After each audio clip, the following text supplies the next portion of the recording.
It is Pride Month, and tonight on the Punk Rock Horror Podcast, we are going to be jumping into the history and representation of the LGBTQ plus community in horror. We'll be discussing the possible representation that Freddy has in Nightmare on Elm Street 2, and the continued evolution of equality in horror.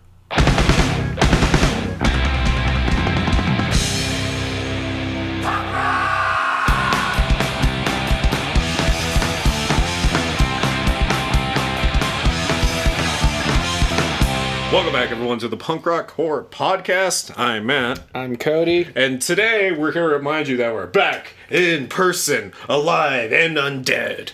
Yeah, does it fucking sound better now? No, I'm kidding. Yeah, Leo.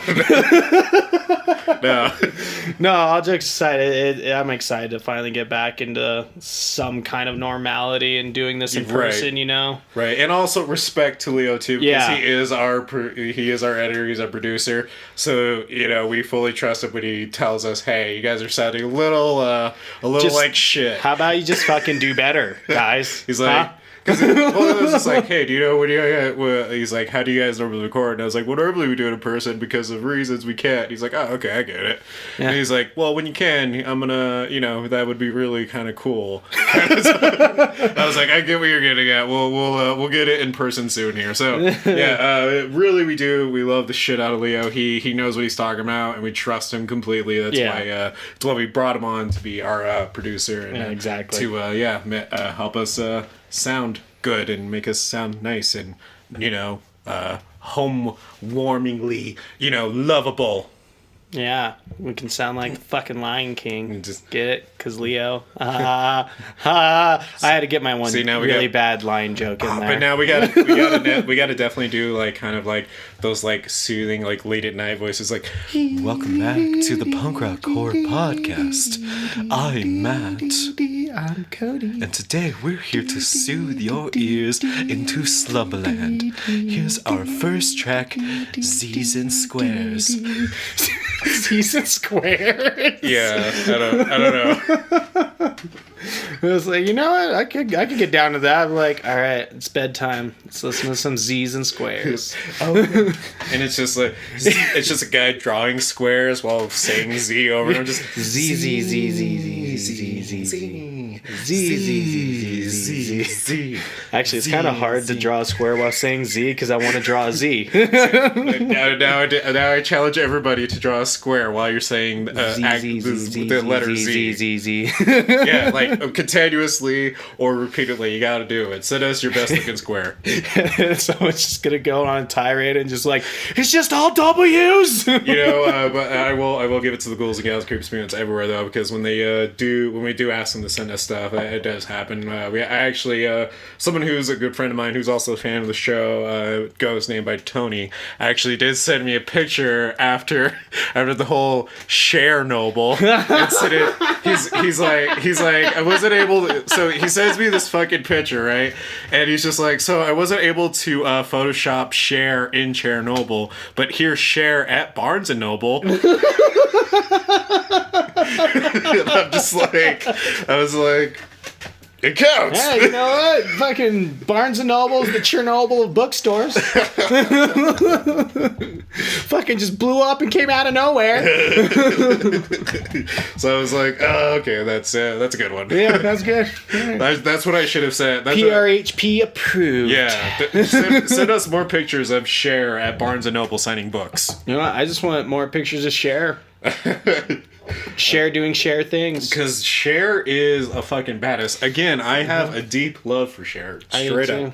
I mean, like, love is an admiration. Like, if I could, Cher would definitely be one of those people that I would want to make friends with, like, instantly. Oh, yeah, me too. Like, oh my God, could you imagine, like, finally being able to go back to the bars and just be like, is that fucking Cher? Well, because you know what's fucking great about Cher is that Cher is just so fucking glam diva fabulous and just fucking amazing, and yet you know she has fucked up some people with her fists in the day. Oh, I'm sure. Like, she has some good fight stories that like she could tell us about that would just like totally just make us look like complete and total wimps, you know. I'd just be like, I'm not worthy.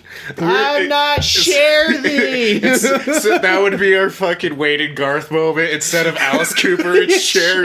We're unworthy. You're the most punk rock diva ever. I'm glad we would do that for Cher, and God, no horror icon, but Cher. There'd be Danzig standing behind us going, the fuck? I mean, it's Danzig. I know. It's I just turned around and go, oh, sorry, I didn't see you there. To be fair, the only reason we'd film is because we'd film with by our butt. Yeah. Get it, because that's a short joke. Yeah, that's why I was like, we didn't see you there. Then we get punched in the throat. Fuck! All I would say then is worth it. Worth it. I got to praise Cher and get punched in the throat by Danzig. I call that a win. So, a few things we're jumping in today. First, we got to make one quick correction about last Friday's episode.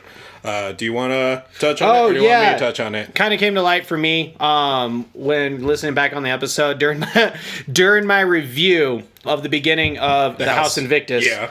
I was talking about how they do a lot of slavery talk in the beginning. Yeah. And then how, like, I made it sound like I was saying, oh my goodness, like, just get on with it and everything, and about just like the talk of slavery and whatnot, and how that was my personal opinion. That wasn't. That's literally something that happens in the movie. Right. Where, again, it's in the beginning where Daddy G comes in, Jay is listening to the radio, and he turns it off because he's just like...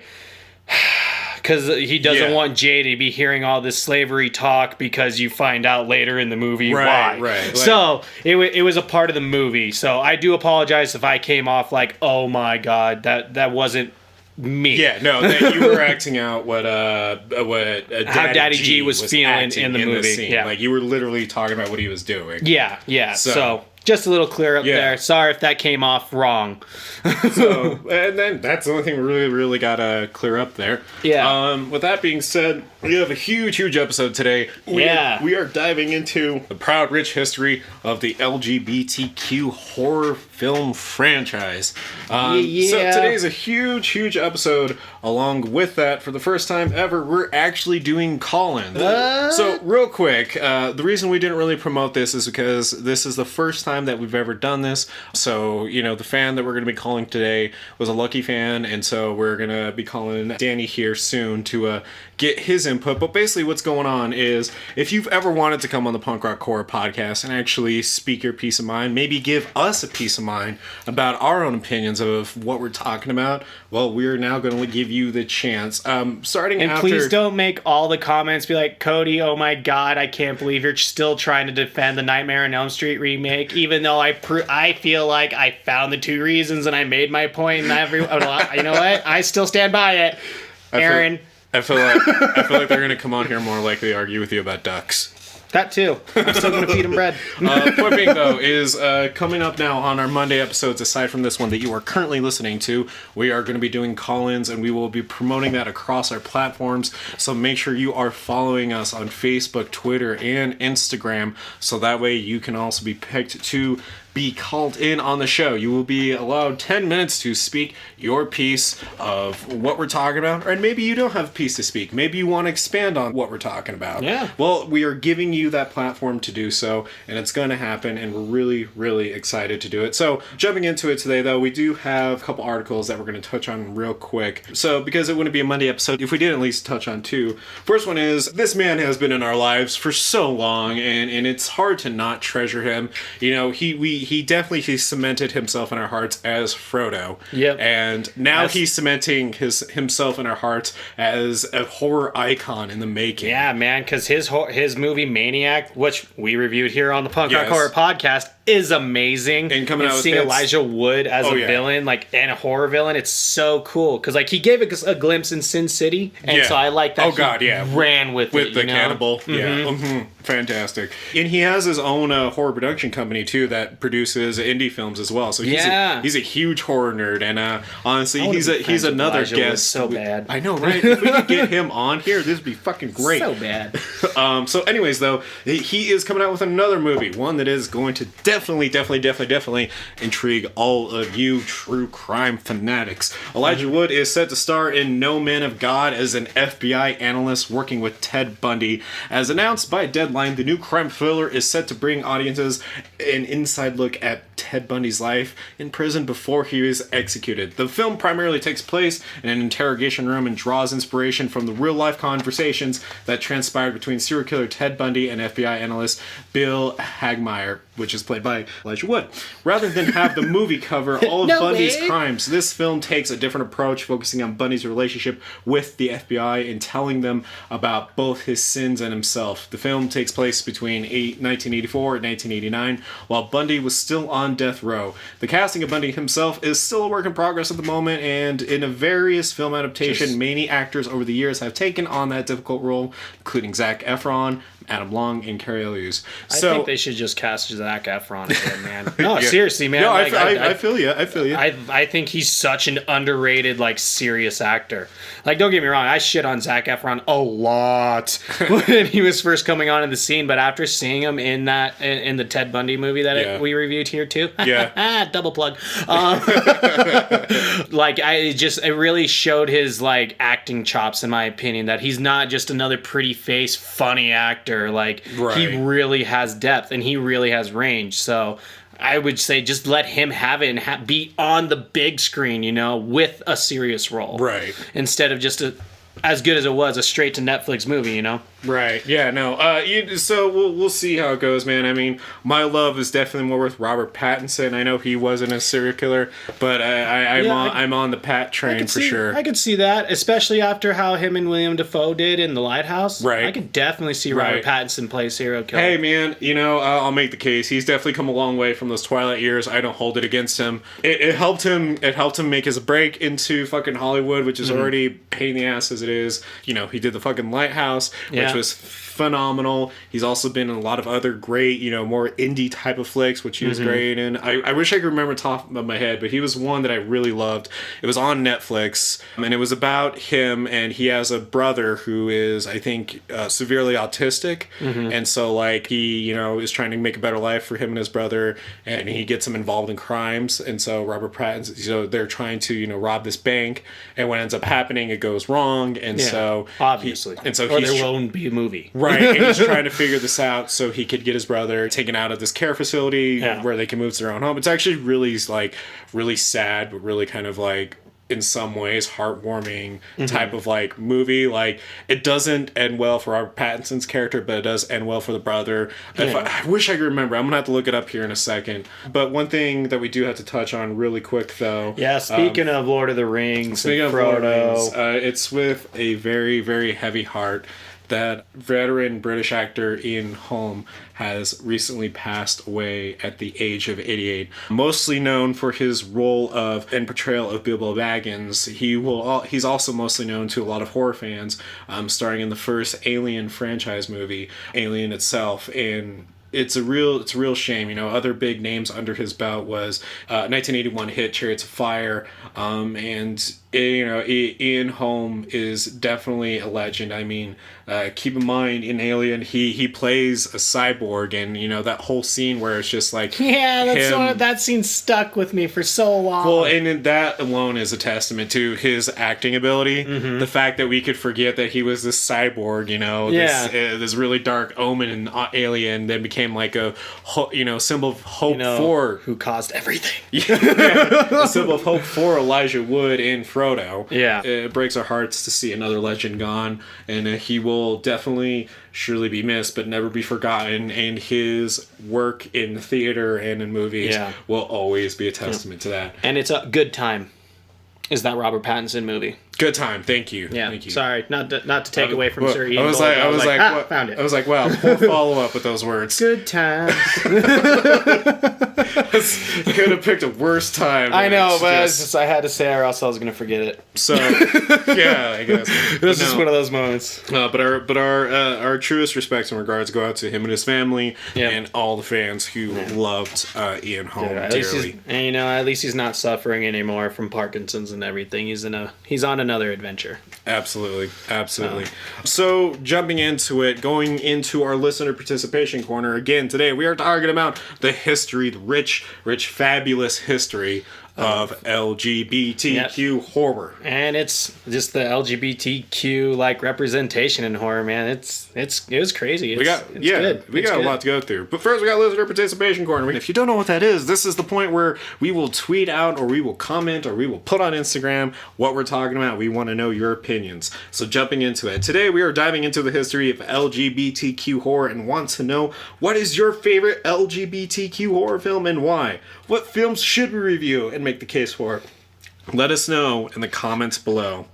Right. So, jumping into it on Twitter is first and foremost from the amazing people over at Invasion of the Remake, at Invasion of Remake. Make sure you check them out as well.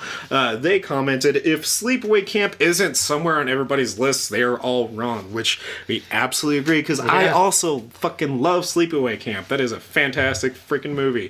From the wonderful David Texeria at David Emanuelit.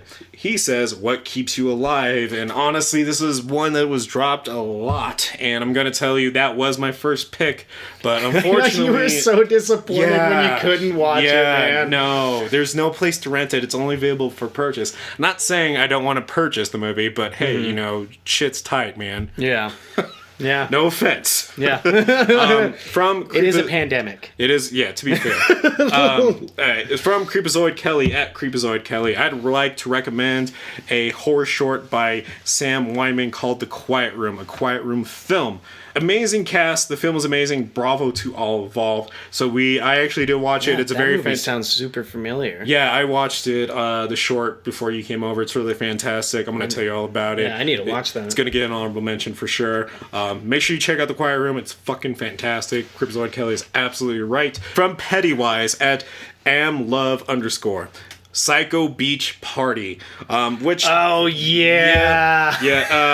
mean, this one, I almost reviewed this one. I was this close to doing it. Oh my gosh, same here. I want to save it. I don't know what I'm going to save it for, but it's fucking fantastic, and I want to save it. From Planet Morag at Morag Kim. High Tension, What Keeps You Alive, The Perfection, Black Swan, Master, Red State, Sleepaway Camp, Monster, Last House on the Left, The Ward, Scream 4, Neon Demon. This is off the top of my head. They all have characters or plots that at least touch on LGBTQI+. Go over that list again. That's High Tension. I know, right? I kind of just did it kind of really fast. All right, sorry. I'm surprised no one has said one of the top ones yet. So that's what we have over on our Twitter, Facebook. What do we have? All right, so Tracy, all the ones I have gotten a lot of attention. Off the top of my head, one of my top 5 horror movies ever, Silence of the Lambs. Danny, Seed of Chucky, Sleepaway Camp, Cursed, We Are the Night. Oh, and A Dark Place. I love that. And I really, it makes me happy. Yeah. Now, on our very own Miss Erin, Cursed, Danny again, May. Danny posted 2001 Maniacs, Field of Screams. I actually almost did the Maniacs. See, there's a reason why we're calling Danny. And then Tony, the Savior, who actually named one of the biggest ones that we're going to be talking about today. The first one I saw growing up was Nightmare on Elm Street 2. Oh, yeah. the first final boy. The first final boy, man. Yeah, he was. I think Lost, and then he goes on, I think Lost Boys doesn't get the attention it deserves. That is true. Absolutely. Cursed is good. The Covenant. I love Cursed. So The Covenant, I'd have to rewatch that because I'm wondering where that is. A lot of people call it The Craft, but gender swapped. Fair enough. So I haven't watched it. That is just the criticism. See, I liked The Covenant. I own it, and I remember watching it back in theaters and rewatching it a couple years ago. I want to see where the LGBTQ part would come in, mostly because I didn't catch it, and it's been so long since I've seen it, so I'm gonna have to. Yeah, to be honest with you, man, when I saw The Covenant commented, I'd never seen the movie, so I'm I don't know, maybe there's a hot ass warlock sex scene or something. No, it's PG-13. It came out in that time where all the tween horrors when we were in high school and stuff. So it was one of those movies that Jumper, it came out. It's one of those type, but they try to put a horror spin on it with the whole Covenant thing. It's actually good. Honestly, okay. it is I good. believe It's you. a decent flick. I have heard a lot of positive reviews about it, so I definitely believe you. Yeah, so that's everything we got over here on the Book of Faces. And last one over on our Instagram, because we do have one there, from Chucky Sidechick at Chucky Sidechick. High Tension and What Keeps You Alive. What Keeps You Alive is an underrated masterpiece, and High Tension's The Brutal Twist. Haha, which definitely leaves Cody with a sour taste in his mouth. I know, it does. I hate the fact that it's so prominent for this topic. Sorry, I just hate that fucking movie. No, it's okay. I've made my case before. I'm not going to make it again. But yeah, so I'm over it. I have to learn to let go. As that one Disney movie once said that we're not going to sing. I'm not going to say it. Yep. Olaf. Olaf, fucking shut up. About that fucking movie. All right. Continuing on. So continuing on, we are now going to go ahead and give our lucky ghoul the call and bring him in to disperse his knowledge of horror with us. Yeah. Boop boop up.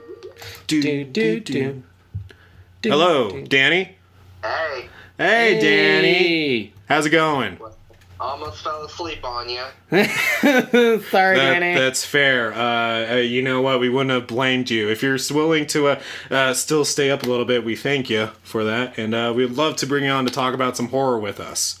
Well, I'm here. I'm queer. Let's get down to it. All right. I love it. And thank you again for coming on. I know it's late where you are, and so we really do appreciate this. So thank you. Oh, you're welcome. I mean, it's only like an hour ahead of y'all, so... Oh, midnight? That's not late. Like I said during the testing, I've been up for like 48 hours. Fair enough. All right. Well, that means technically it's my birthday where you are. I'm like, yeah. It's weird. That's cool. Hey. Thank you. We only called you to tell Cody happy birthday. Yeah, that was it. Oh, no. Don't do me dirty like that. All right, so jumping straight into it, Cody, why don't you explain what we're talking about today? All right, so today we're going to be talking about the history and representation of the LGBTQ community in horror. So, Danny, you actually commented a lot on our Facebook, and you seem to have a really good amount of knowledge in this area too. So, yeah, we're diving into LGBTQ horror, and so coming from a perspective of a group of two dudes that are new to this and don't have much experience, what is something you're willing to share? How would you brief us about LGBTQ horror? Okay, so I don't really know that much about it. I've just watched a lot of it. It's just like typical horror movies. It just got gay people in it. Yeah. With Sleepaway Camp, it was the first trans movie. Spoilers if you haven't seen it. Well, it's old enough to where, I feel like we should have seen it. Well, what's really interesting about, Sleepaway Camp, though, is that it did kind of come out... Obviously, it came out at a time when, slashers were huge. This is the 80s. Who's the killer? Who did that? Is this another Jason movie? What have you? That being said... it did spark a huge controversy because at the time you definitely never saw something like that where it was a trans character, and it was at the time perceived as, oh wow, the chick's actually a dude, and when that perpetuated a really negative stereotype for the trans community too.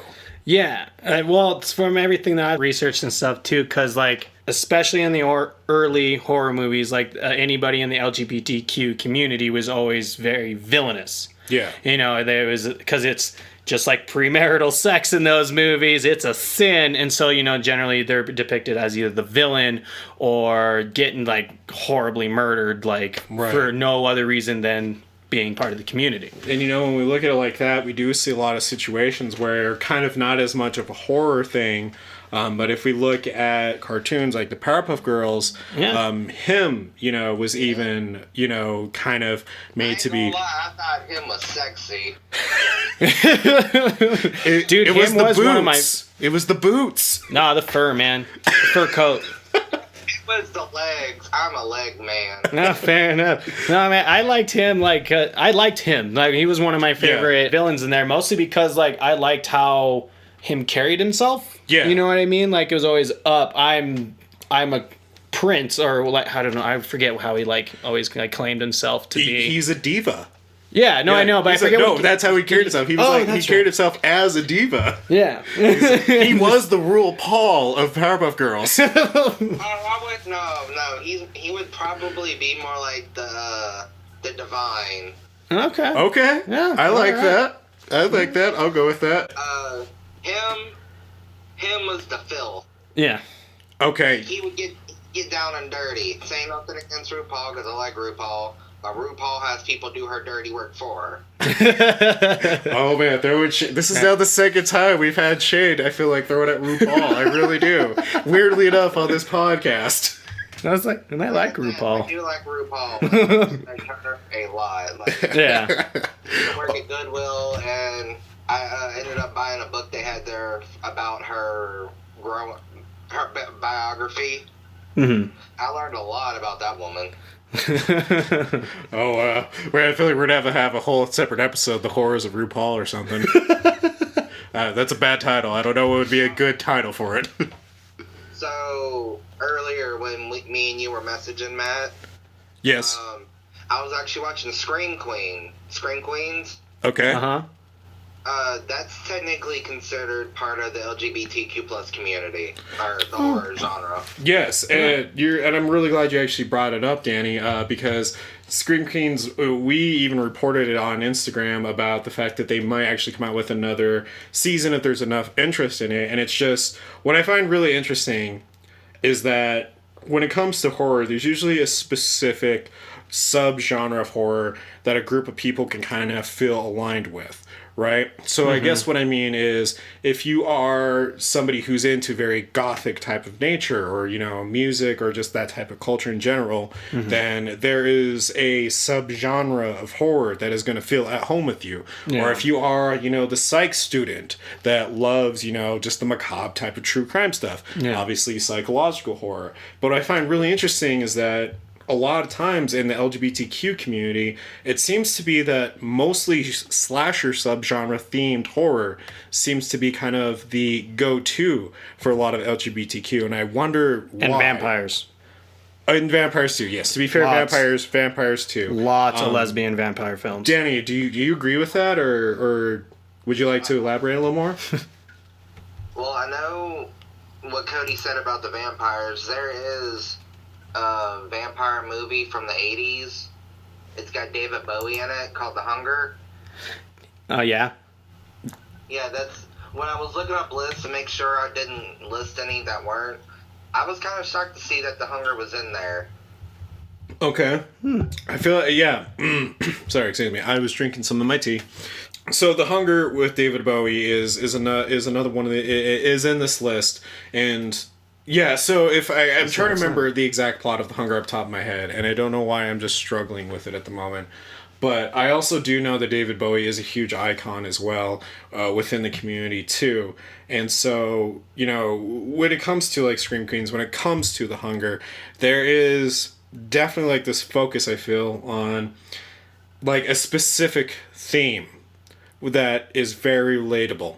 And I feel like that's a little on the nose of an observation to make about, an LGBTQ horror film. I need to go watch this movie. Sorry, I looked up it's okay. Feel free. I looked up the basis of The Hunger, and I see why now. Okay, go ahead. ahead. I haven't seen it. So, okay. Well, so explain it to me. Okay, so basically the synopsis of it is John, played by David Bowie, is the lover of the gorgeous immortal vampire Miriam, played by Catherine Deneuve.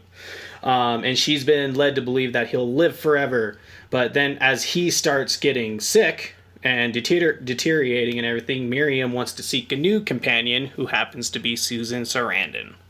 Oh. Yeah. Okay. I think that Susan Sarandon has had some interesting roles back in her heyday. Yeah, she did. You know what kind of pisses me off is that, sorry, but go ahead. The fact she discredits Rocky Horror Picture Show. What? Yeah. I didn't know that. Yeah, man. What? Right? No. Seriously. Why, Danny? Why? I guess it's kind of like one of those things, like it's in the beginning of her career, that she just wants to put behind her that she doesn't want to be known for. Is it because of like It's just like oh my god, the guy, the main character from Night of the Living Dead. He discredited that until the day he died. Oh yeah, because he didn't want to be known for that role only. Yeah. See, because I thought maybe it was because of like the whole like singing sex scene or something. You know, because otherwise I'm just that scene so much. I mean, she's just so ridiculous. Well, because like Susan Sarandon is a legend at this point, right? I mean, everybody knows that she isn't only known for like Rocky Horror. Oh, yeah. So why denounce it? I was gonna say there's Thelma and Louise. Yeah. The Eastwicks, yeah. Mom. Yep. Yeah. Like, she's fucking icon. Yeah, she's legit. You know, if you only need to watch one Susan Sarandon movie to remember who Susan Sarandon is. Mm-hmm. So that weirds me out because, like, the amount of people and the fans in general that would just love to have been in the movie originally and just, like, been, especially just even in her role, you know. I would have been happy just being a tree in the forest for it, just standing there. Like, I'm a part of Tim Curry! I would have just been happy to be, you know, the guy's underwear. Like, man, I ain't gonna lie, being around Meatloaf and seeing Tim Curry. Can I be Tim Curry's fishnets? That would be great. I mean, hey, if you dream it, be it. I want to be the pickaxe.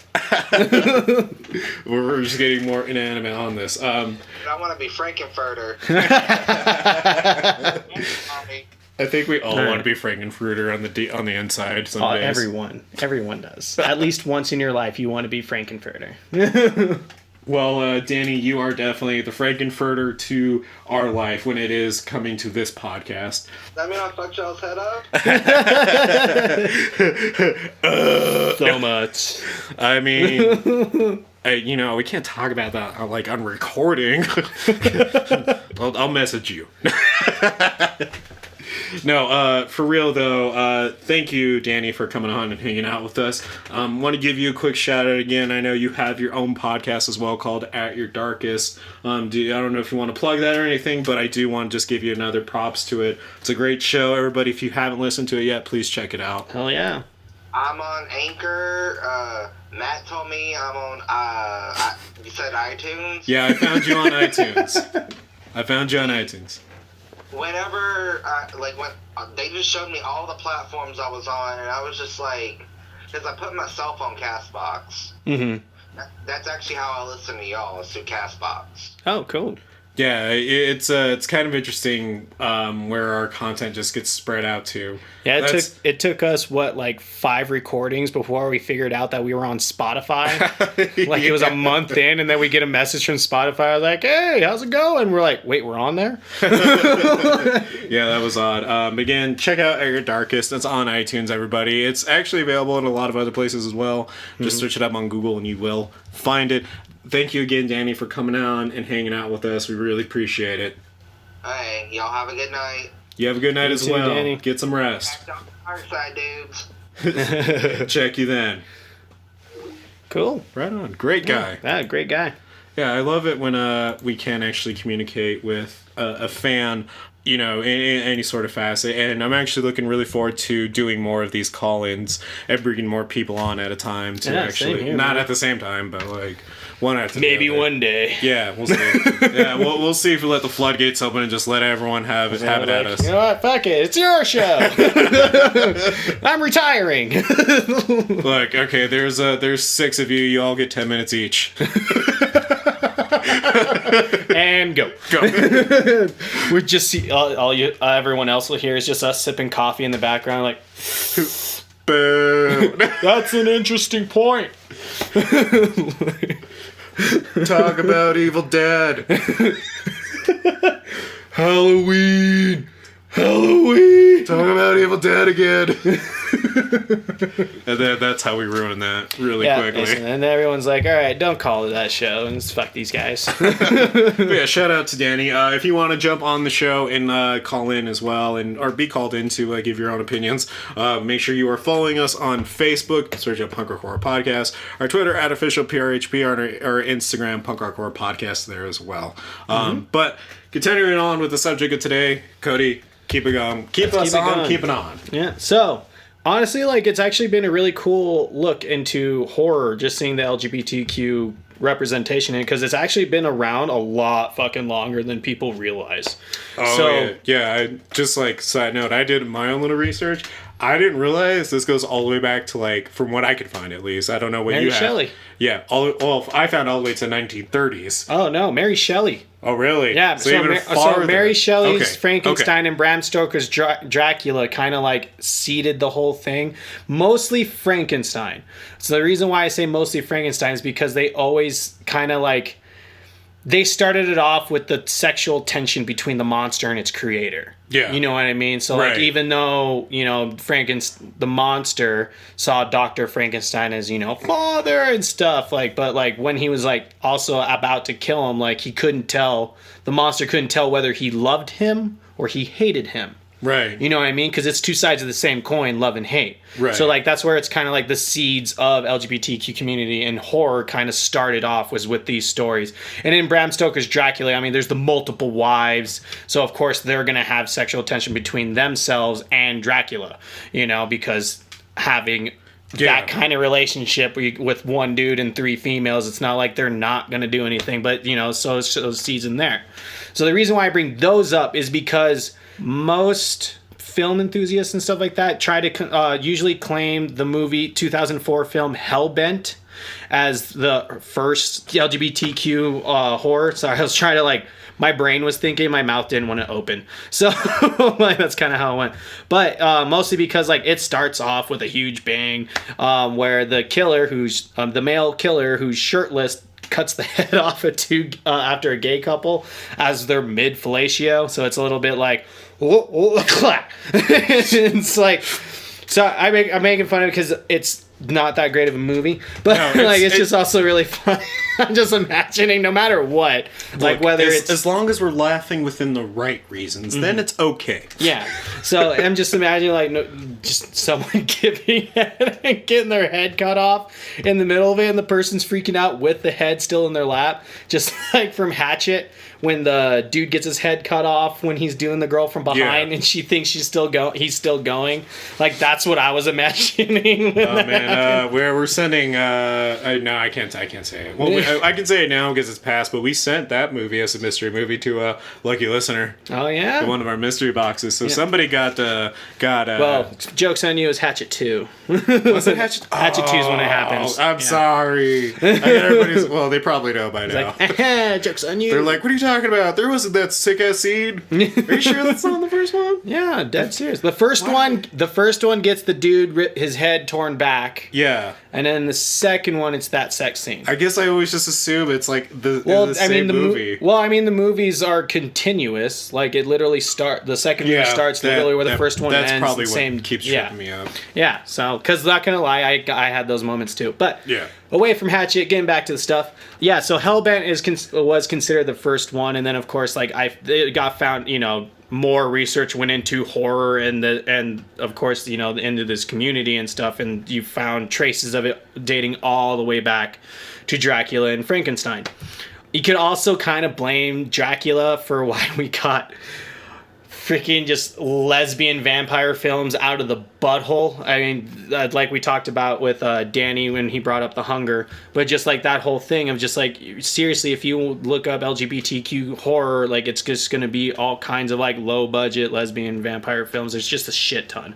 But at the same time, while you get all those, just like in slasher films, you get a bunch of like really low budget, terrible ones. You also get a lot of really good high quality films that come out that will eventually come up, because you need it. You need the base. You need the base for all of this. So that's why it's like, even though it's kind of a joke, it's still important. But one really big director that's really done really well for this community and stuff is Dario Argento. Ooh, the Argento. High camp Italian horror made.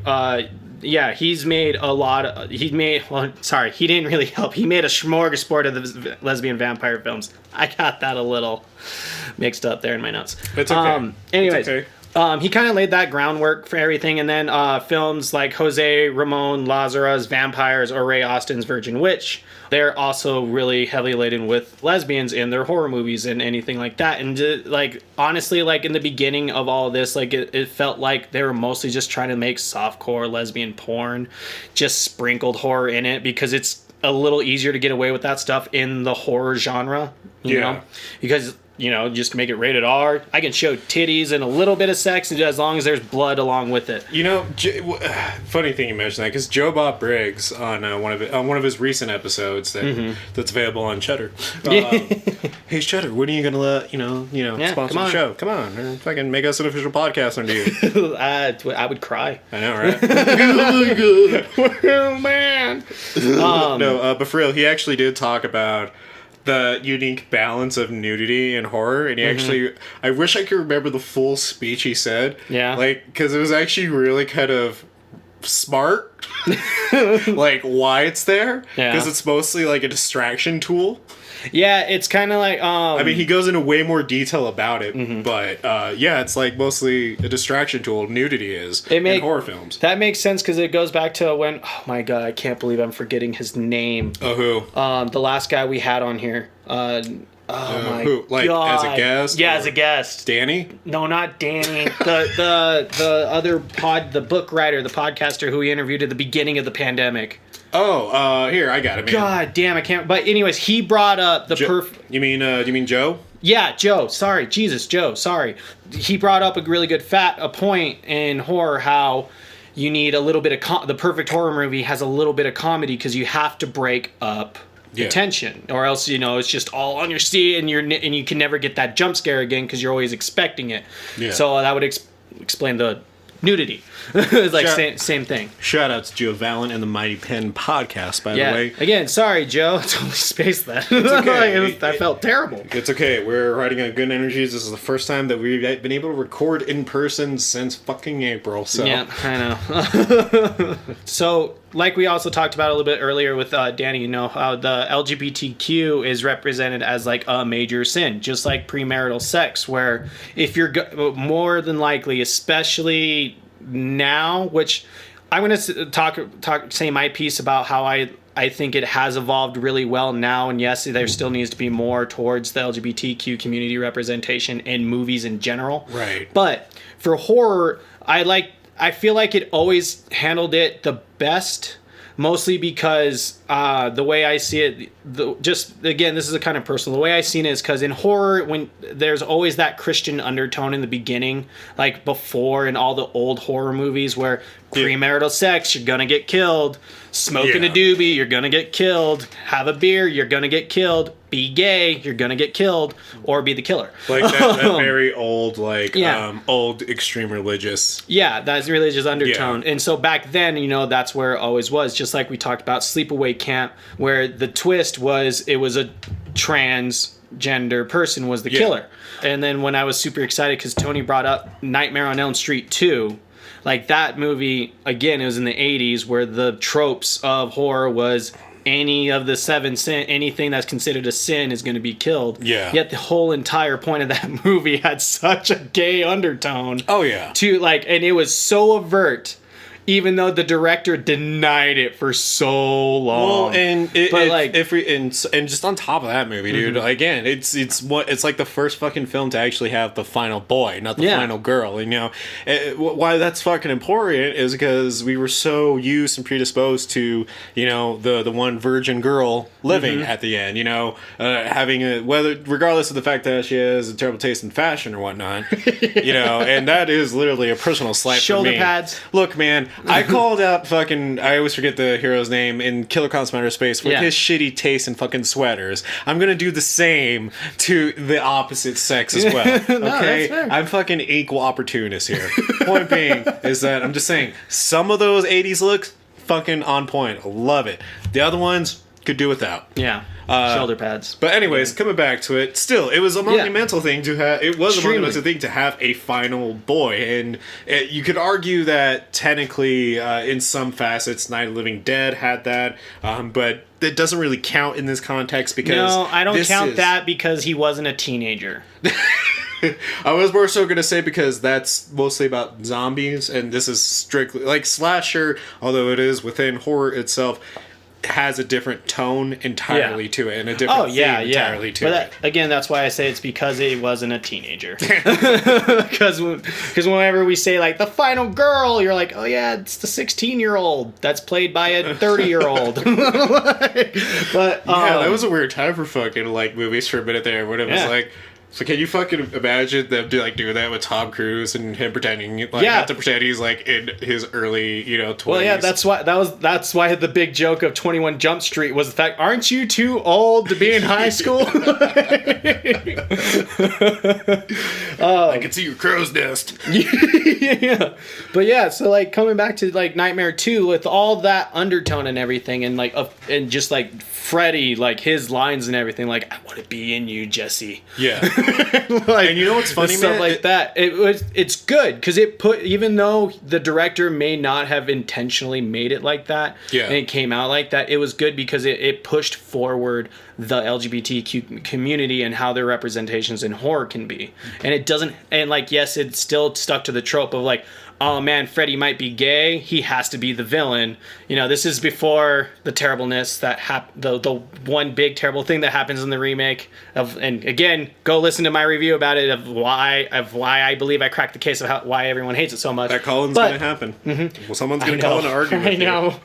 I'm waiting for it. You're gonna have to hold it together. I will. I'll do my best. Anyway, it just pushed it forward because it made it was started to normalize it, in my opinion. Making the whole movie with that undertone like starts the normalization in horror of the fact that there can be gay characters. Right. And so then we go on to more, like, for me, in more modern movies, I feel like that's where it really peaked. Can I throw one more thing in about Nightmare 2 real quick? So one thing that I also think it's kind of like, and this is just more of like an outside observer kind of perspective. One thing that I do think is interesting about these LGBTQ movies, especially and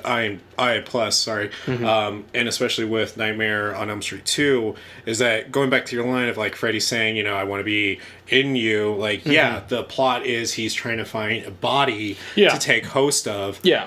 But the fact that it's the way it's the dialogue and and just their interactions with each other, Yeah. So somebody who does, identify as gay or or queer or trans, is the fact that they are able to relate in some sort of way like that, is really interesting because that goes back to what we talked about when we were talking about H.P. Lovecraft, of the fact that art can take on a new life from regardless of who created it.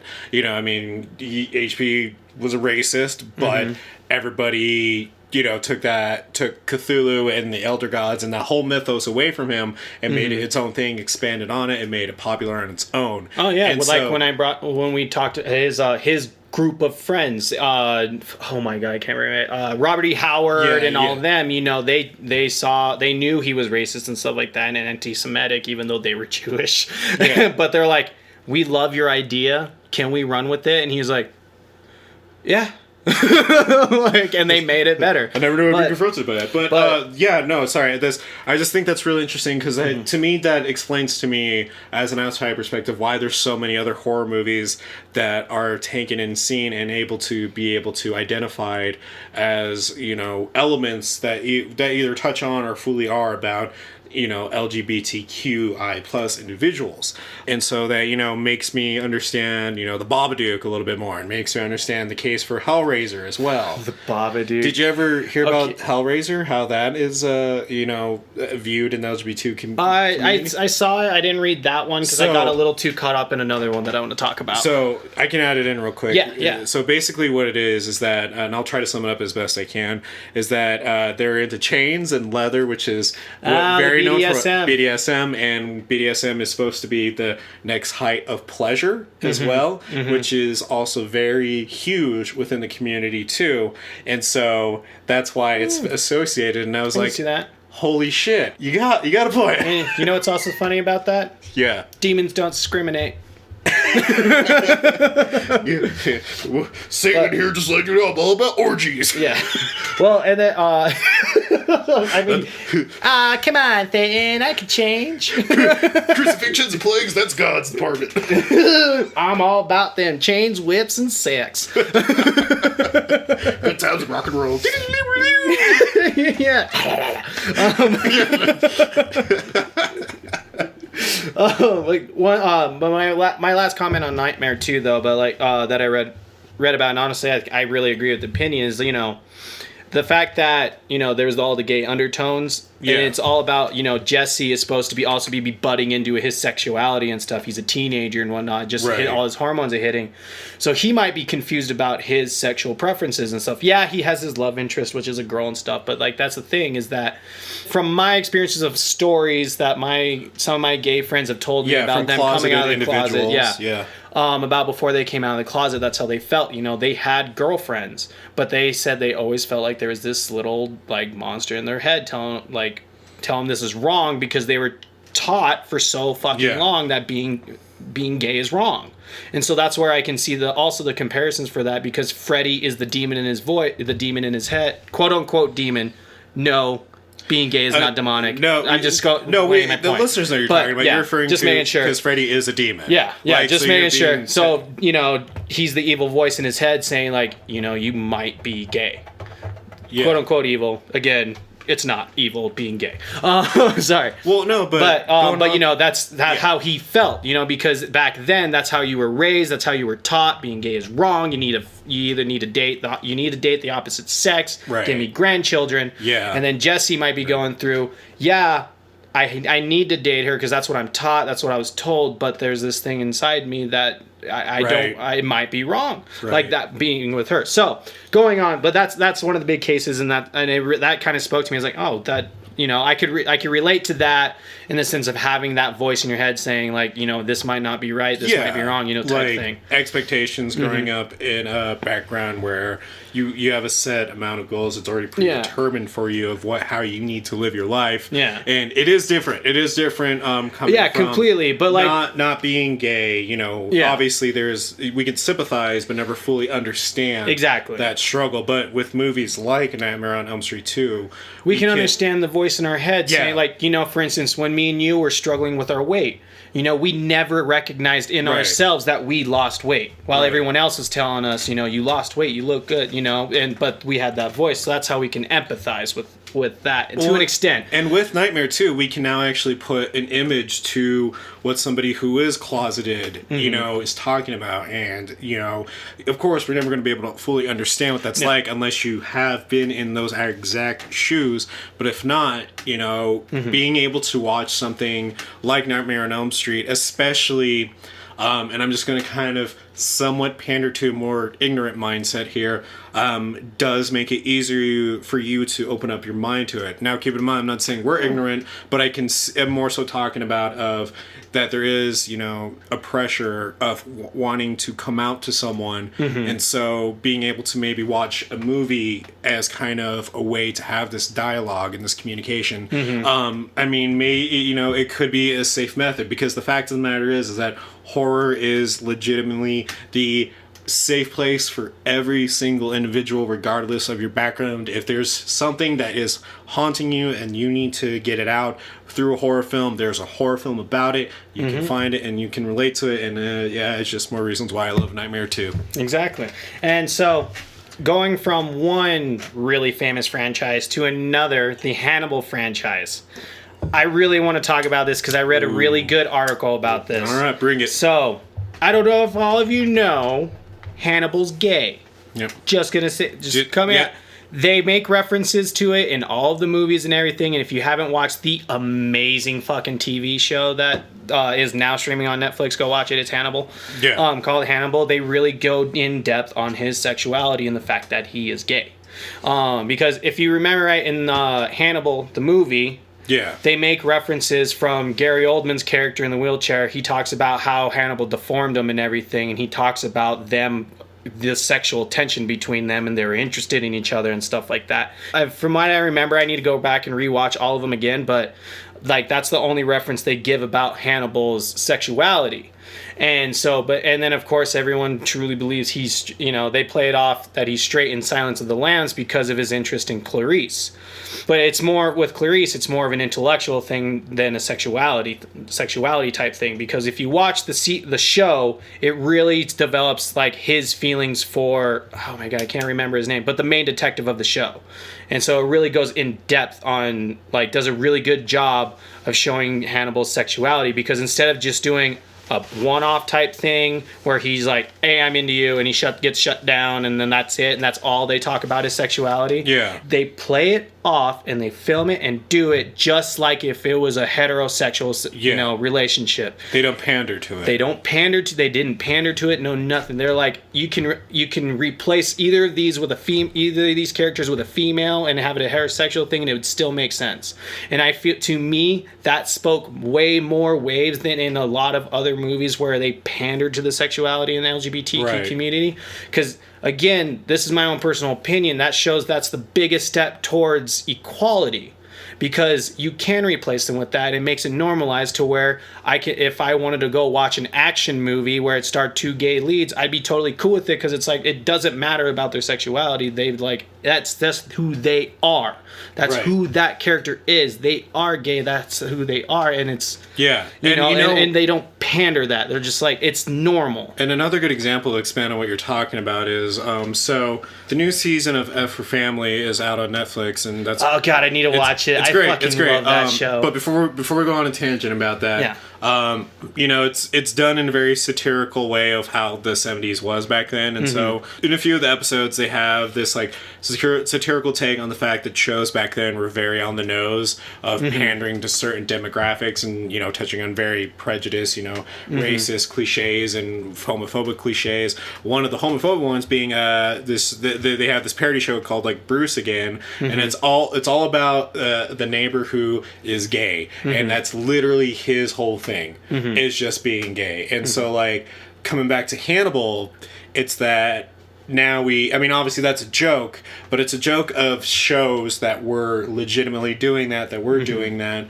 and I'm not going to go on and say it was all good or bad. I know in some ways it was good for certain groups, for certain individuals, so I'm not going to put my own claim on that. But what I'm trying to say about it is that Hannibal was able to, and although not the only one, but in a very great way, have a character who can be compelling and not his whole plot revolve around his sexuality. That, and the fact that he's not super flamboyant. Yeah. They didn't make him an over the top gay person with like, oh my god, all the really bad stereotypes that you generally see of a LGBTQ person. And they don't put it in a demeaning manner. No, not at all. It's great. Of like, this is how I think a person who's gay would react in this situation. Very flamboyant. And then, exactly. And I love that. And it's my imitation of an ignorant writer. Where's my Starbucks? He's got like a cigar and a cigarette, and it's just like got like a donut on one finger, and that he keeps just like taking bites from as he types. He's like, Karen, where's my coffee? Where's my Sunday? Okay. I like how the more we make this character, he just gets grosser and grosser. Change my diaper. Damn, I need the shit pan. And coming back, just to wrap things up a little bit on everything, because I really do think that the representation, especially in mainstream horror, because like there's always been great representation in like indie horror and everything of the LGBTQ community, because people of the community can make those movies. And so for me, it's just seeing the evolution of it in the mainstream, like big screen movies and stuff like that. Like for instance, even though it turned into a gay bashing and them dying in the beginning of It Chapter 2. The focal point there was the two gay, the gay couple. They were the main focal point in the beginning. Yeah. And as, for me, as shitty as it did turn into the whole gay bashing at the end there, like of the end of their arc. But like, that kind of sucked, but at the same time, it still showed light that, like, yeah, even though it's modern times, this is still here. Like, that was the whole point of that. And it's like, that scene hit me hard because I'm like, fucking, like, come on. Like, it was 2019. I don't like saying the year we're in now, but I was like, it was 2019. How can this actually still be a thing? Just like, right now, it's 2020. How can what the fuck is happening in the world still be fucking happening, you know? But going away from that, for me, another great example that they did, though, like, even though that, you know, that was a good example of, like, showing light on things that are still going on in our present day world.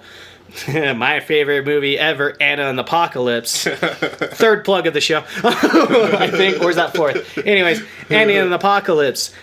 My favorite fucking character in the entire thing was the lesbian character. And one of the biggest reasons why also is because she was a badass. She had one of the best character arcs, in my opinion, in the entire movie. She went from an outsider, and it wasn't even because she was gay. She was an outsider because she was new to the school. She was new to the area, and she had all her own personal problems that was going on. And when she actually drops that, she's like, I'm freaking out because I don't know what's wrong with my mom. I haven't spoken to my girlfriend or anything. Like, she drops that, no one questions it. They're like, I know how you're feeling. Like, I'm so sorry. You know, nobody in the movie questioned it. Nobody, like, freaked out or anything or batted an eye like, oh my God, you're gay. Like, they're just like, I'm so sorry you're missing your significant other. Yeah. Like, and I think that is fucking awesome because, again, she could have also been a male character or she could have said my boyfriend or anything and no one would have batted an eye. And the fact that she said my girlfriend and no one batted an eye is awesome and amazing to me because it's normalizing it exactly how it should be. Yeah. You know? So that was my last piece. I just really wanted to talk about some of the great examples, like I said, the Hannibal TV show and Anna and the Apocalypse, of showing the LGBTQ community and like how them being gay is a part of their character and it's normal. Right. So, yeah. And so, again, going back from just my last wrap up, sorry, I keep rattling It's on okay, there. man. It's okay. My last wrap up is I think the evolution, we still have a long way to go because I want to see more big screen adaptations with the LGBTQ community being normal in that. Like, and that's also normal. just the films that are loved by this community definitely deserve a lot more attention. And the fact of the matter is that so many of them have gotten so much attention that they do need to start being recognized for their positive influence and what they also mean for this community too. Yeah, exactly. Because I know we still have a long way to go and it's still evolving, but I feel like in the horror community, this is why I fucking love being a part of the horror community, is that I feel like the acceptance in our community of other people's cultures and races and everything is so widely vast and loving because we're like, you know what, we understand because we love horror movies because we all have trauma from somewhere and we want to see it and represented in here. And I feel like we've always been 2 steps ahead on being open and accepting of everyone. And the fact that the LGBTQ community can get its own subgenre and have really great subgenre movies and great movies in horror and stuff like that is fantastic. And it shows how much representation and love that there is in this community. Right. And how open we are. And with that, ghouls, gals, creeps, moons, as the veil of darkness brings you closure and security from the terrifying world outside, although we may have not woken from the same coffin that you have, we are more than glad to call you an ally and haunt the villagers with you.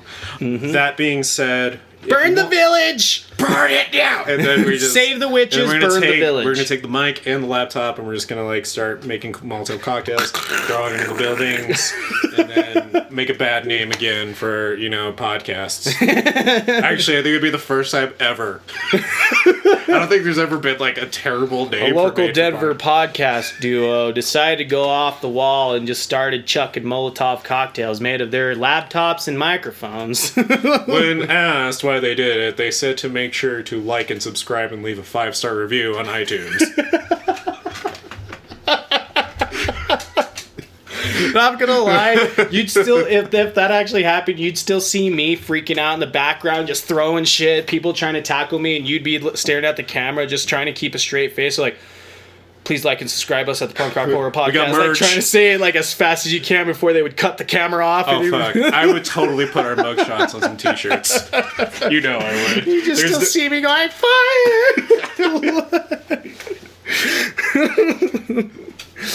Man, we die in prison. I know. Again, Ghouls, Gals, Creeps, and Mutants. If you want to keep up with everything we're doing, make sure you like us and follow us on Facebook. Search up Punk Rock Horror Podcast, or on our Twitter at official PRHP, or On Instagram, Punk Rock Horror Podcast, hashtag PHRP Podcast. PRHP. PRHP. Did it? What? Did I said say P- PHRP? You did, Oh my yeah. God. Haha! Get you back for Chernobyl. Still doesn't bid a figgy. With that in mind, Ghouls, Guys, Creeps, Mutants. If you want to follow me on Instagram, you can follow me at the Undead Matt, and also you can send me more pictures of Cher at Barnes & Noble, or just send me pictures of Cher. Cher's fucking amazing. Oh my God. No, the next challenge, I want you guys to send to our Instagram pictures of Cher and horror stuff. I want to see some real Cher horror. I like it. Yeah. With that in mind, if you want to support the show in a financial way, you can go and follow us and be a patron over at patreon.com/punkhorrorpodcast. We are now sending out mystery boxes. We're posting pictures of all these mystery boxes that we're sending out. What these mystery boxes are is a custom-made mystery box, custom-made for you, with an exclusive thank you note written to you from us here at the show, along with some other great horror themed goodies that you don't want to miss out on, including the masterpiece of all of it, a special movie that we reviewed on the podcast that you won't know. It's going to be a mystery horror film, but we guarantee you're going to love it. That's right. I can't wait for someone to get the remake of Nightmare on Elm Street. You're going to find that one guy. Oh my God, you know what? I'll be happy if we actually get it to someone who's like, you know what, I like this movie. I'm like, thank you! It's such a divisive film, I feel like I would have to include a second movie. Just in case. Child's Play. It's one or the other, man. Which again, I love the new Child's Play. Anyways, Ghouls, Gals, Creeps, Mutants. You can also go buy merch over at teespring.com/punkrockhorrorpodcast or punkrockhorrorstore.com as well. That's all our merch that is branded and made by Ether's Oath LLC. Again, thank you so much for everyone for everything you do, for following us, for talking about us. You fans make this possible. You seriously do. Yeah. We are excited to bring in call-ins, and Again, another shout out to Danny for being our guinea pig and first call-in. Yeah, it went great.